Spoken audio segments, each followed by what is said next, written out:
Hello ladies and gentlemen, welcome back to the channel. Yes, ladies and gentlemen, I am back. Now, hopefully, fingers crossed, you haven't missed me that much. After all, I queued up some My Hero Academia for you. Sadly, I wasn't able to get any Mob Psycho 100.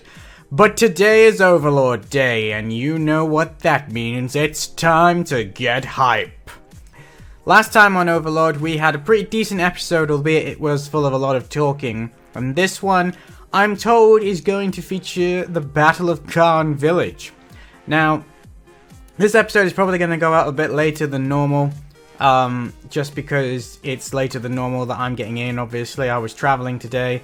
Then I had to go to my meeting, even though it is actually the last one. So next week, might actually be able to get this episode out faster, depending how the day goes. But I didn't want to go to sleep tonight without having actually seen the latest episode of Overlord. If nothing else, it's the only way to guarantee that I won't wake up tomorrow morning to find spoilers. Which, speaking of, I wanted to put out a quick apology for last week's episode, when I actually did the very thing that I get annoyed about. I said something that hasn't actually happened in the anime yet.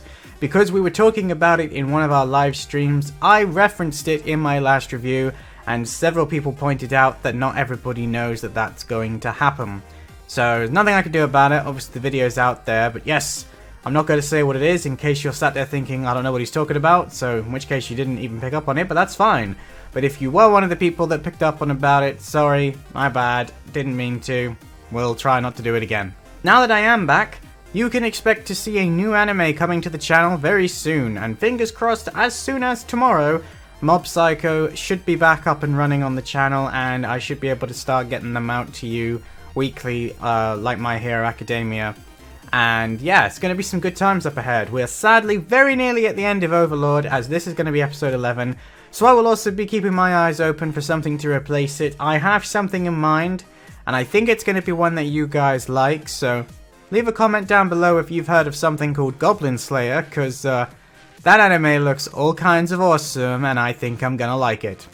But anyway, today is not about any of those other anime, today is about Overlord, so without further ado, let's see what happens to this arrogant prince, and let's see if we get to see the confrontation between Ainz's forces and the kingdom. But I don't think we will. I think this is going to be purely about Khan Village and the prince's forces. But either way, let's find out. 3, 2, 1, go!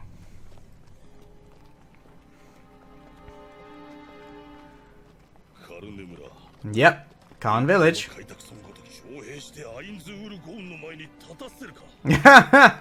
Yeah, I don't think that plan's gonna work, my friend. I think there might be a problem with that.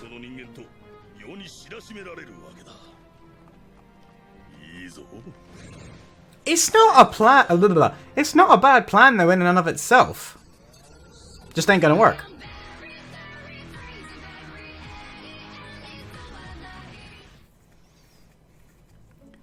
Chapter 11. Another battle.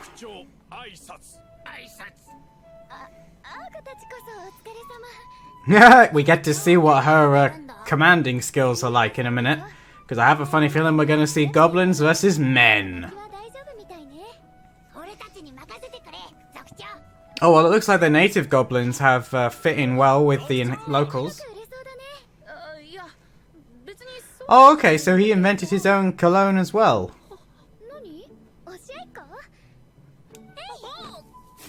I was going to say, I thought he'd gotten over his embarrassment with her. Little bit of fan service there.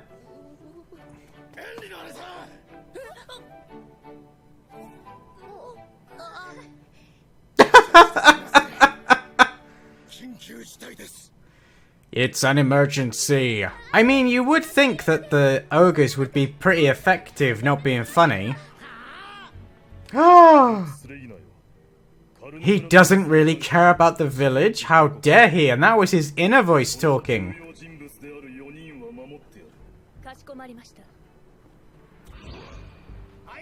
Poof!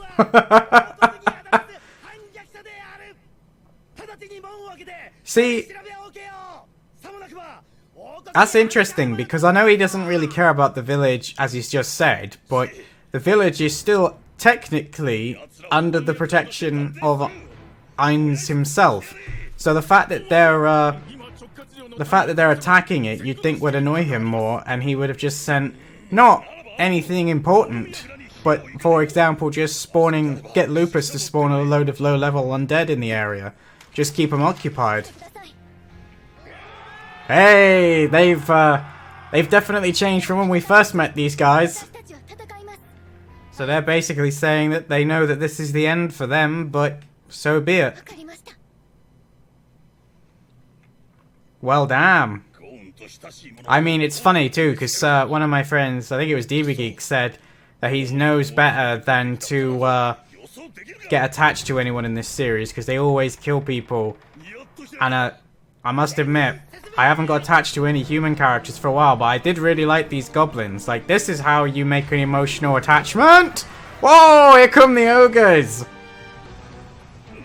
Yeah, that's more like what I was expecting. Those ogres are pretty big and strong. You would think that they would give the men a bit more of a run for their money than they are saying that they will. There we go. I was gonna say, I'm not being funny, but what on earth will you do?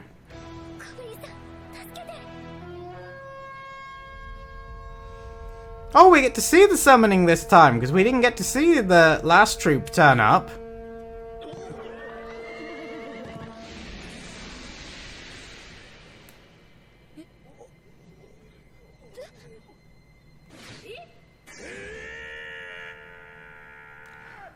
What just happened? There's the horn. Is that something out of Lord of the Rings?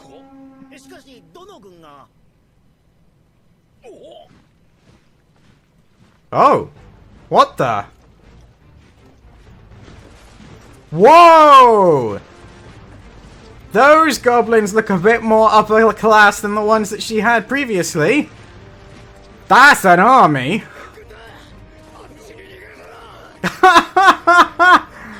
Okay.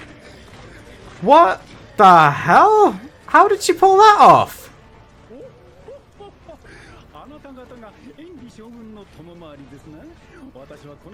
The goblin strategist. Flippin' heck, this is a completely different tier of army. It must be. They are just goblins. They do not look like just goblins, my friend. I really like the look of those guys. Just bouncing off of them. Brilliant. What? Okay, what has happened here? There's beast riders, there's paladins. This is like a flipping Total War version of this fight. They got longbowmen as well. Yeah, I don't think that they're gonna win. Well, don't tell me. Now they've got magic support. I was about to say they've got cannoneers, but they got mages. What? This is not how I thought this episode was going to go. Oh, bombardment squad. I mean, well, the CGI looks a bit rough on their faces, but even so, it still looks great. I'm like, what is going on here? There's an assassin squad as well.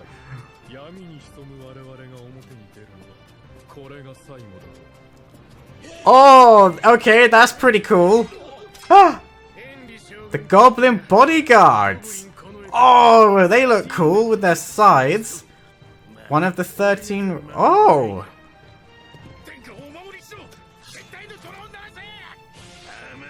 I was gonna say... Oh! What just... Okay. Damn. I did not see that coming, man. I thought when she summoned the horn, you know, we'd get another troop and they'd be able to fight it off, but... Another troop is an understatement.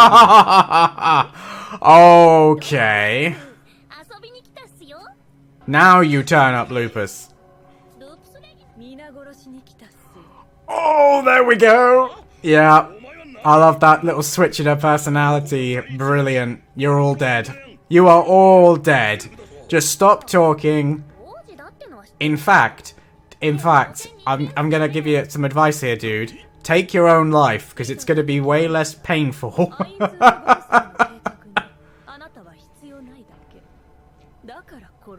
I love the way the voice actress for her can change her pitch to match the different personality that she seems to have when she gets serious. Okay! More red caps. We saw what one did. Oh, that doesn't sound good. I thought Lupus was going to actually do it herself, but yeah, she looks terrifying. Oh, and that's the end. That just flew by. Okay. Well, there you go. That was episode 11, and just as I expected, it was fantastic. I didn't know how it was going to work, having an entire episode devoted to just what was happening in Khan Village, where the prince is obviously attacking them. But now that I've seen it, yes. That episode really did exceed my expectations. I honestly, after last week's, I kind of lowered them a little bit just because I was very much aware that we've still got 12 and 13 to go, and I suspect 12 and 13 are going to be crammed with action and drama. So I really wasn't expecting a whole lot from episode 11. I thought that we would probably see some fighting between the goblins and the humans, but I did not expect what we actually got. That second horn man, and seeing that huge-ass goblin army arrive with all of their different units, it was like, flipping heck. Now this has suddenly turned into, like, okay, so when's the Overlord real-time strategy game coming out? Because the goblins have got a full set. I also loved Ainz' reaction to seeing that happen, and pretty much everybody else who was watching, it was just like, what? And yeah, it just came completely out of left field, and as Ainz theorized, same as I did, that it's because of something that Henry has unlocked herself. You know, she has got some kind of criteria matched, and the strategist pretty much says the same thing to her by saying that this army is only possible because of her power and her ability. And obviously, we know that she is like a sergeant rank, and we know that she has kind of become the leader of the village, and she's, the goblins all very much trust and respect her. If there's any ogres left, they all followed her. And I mean, at the size of her army now, unless Khan Village gets attacked by some considerable force, Khan Village is safe. And those goblins are loyal to her. So that's going to be a very interesting development as the series goes through. And I just love the fact that, Ainz was so shocked at that, and he was so, he didn't even realize that some of these items have, he knows that some items might have hidden effects, but he himself didn't even know that this was a hidden effect that the goblin horns of the general had. And that's kind of cool, so there might be other surprises waiting in store for us for things that he has brought with him from Yggdrasil, and, there might be some surprises left in store for him yet, which is a pretty cool concept in and of itself, and I really like that idea, that even though Ainz might be a level 100 master of the lore of where he came from, there is still surprises, even in the dead world that he's left behind for this new world.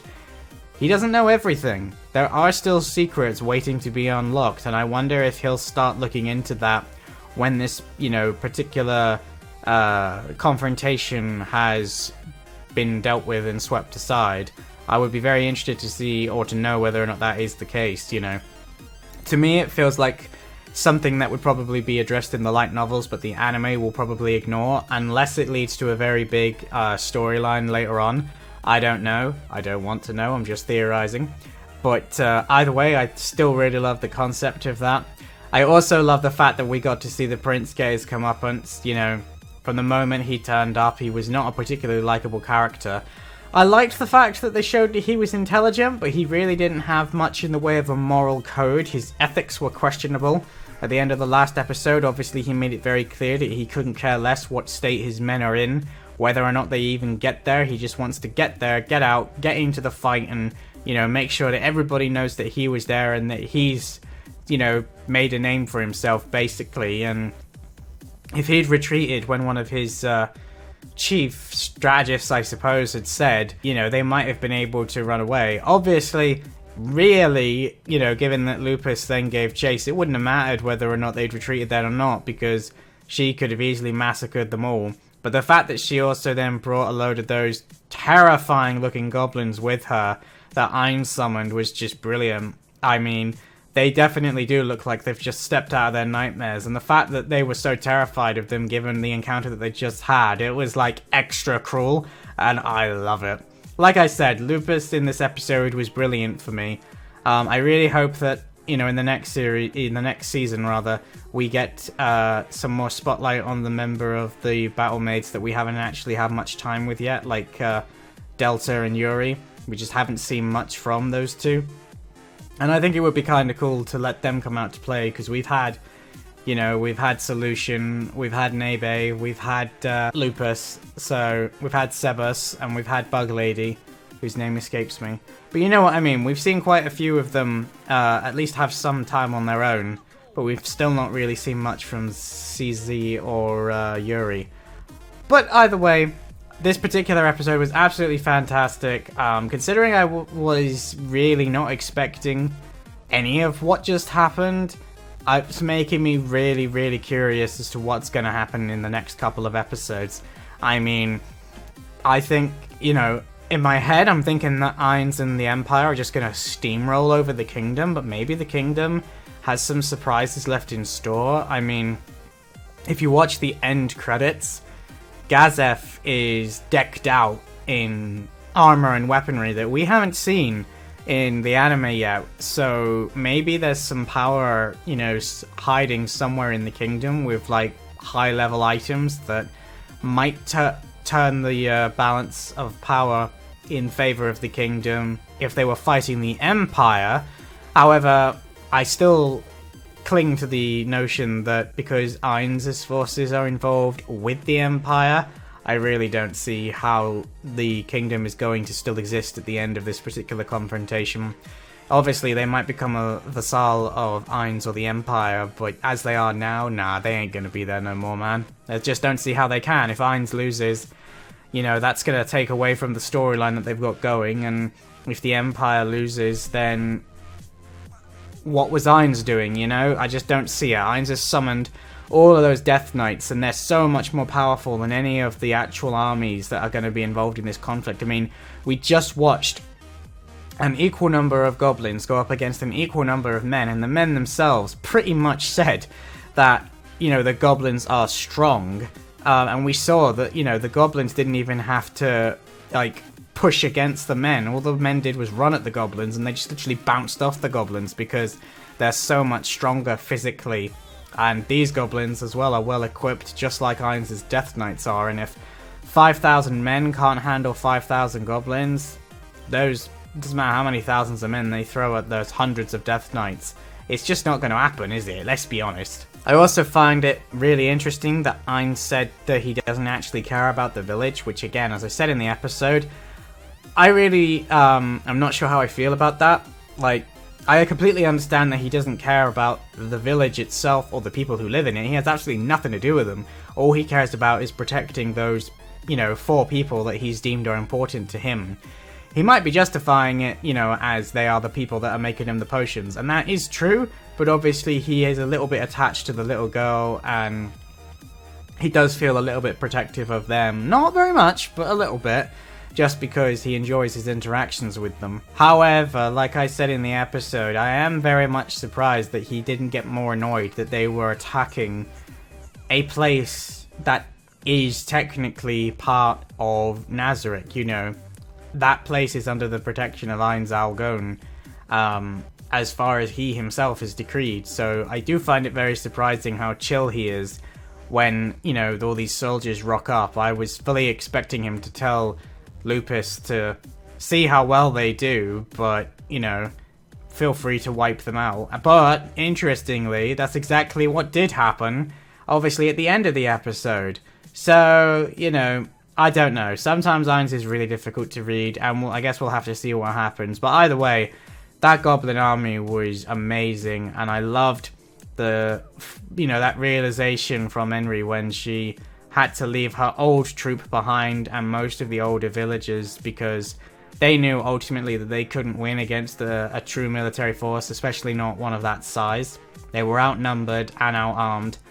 And, you know, I love seeing the goblin captain basically attempt to go down in flames, just like unfortunately we saw the ogres do but obviously at the last minute, literal reinforcements had arrived and the goblins just owned them, which was just so satisfying to watch. But yeah, it was a very good episode all around, I think, this week. I've thoroughly enjoyed this one. It had a lot of action sequences, but it also had a couple of emotional surprises, like I said, when the women and children had to evacuate the base. So yeah, it was a really good episode, and I'm really hyped now for next week's episode. I think, fingers crossed, it's going to be kicking off the war between the two, you know, the Empire Nazarick and the Riestes Kingdom, so that's going to be good fun. But either way, guys, that's probably going to be it from me. I don't think there's going to be a live stream tonight, because by the time I get this up on YouTube, it's probably going to be really late my time. I know that DeeBeeGeek isn't available, but originally I was going to stream with Panda. But yeah, by the time this actually goes live, I think it's going to be close to midnight my time, so a lot of you guys probably aren't going to be with me anymore. Obviously, you guys over in America won't mind, but I've been traveling all day. I need to sleep. Either way, my dudes, look out tomorrow to see if Mob Psycho 100 appears, but until then, I think it's time that I say goodbye. So as always, if you enjoyed this video, don't forget to give it a thumbs up. Drop your comments down below letting me know what you thought of this episode. I personally really liked this episode, so I hope you guys did too. And as always, dudes, if you're new around here, don't forget to click that subscribe button. Don't forget to click the bell to stay notified. If you want to watch these reactions uncut, they are over on Patreon. But as always, that is it for today. I am Psycho Gold, and I will see you in my next video. Psycho Gold, out.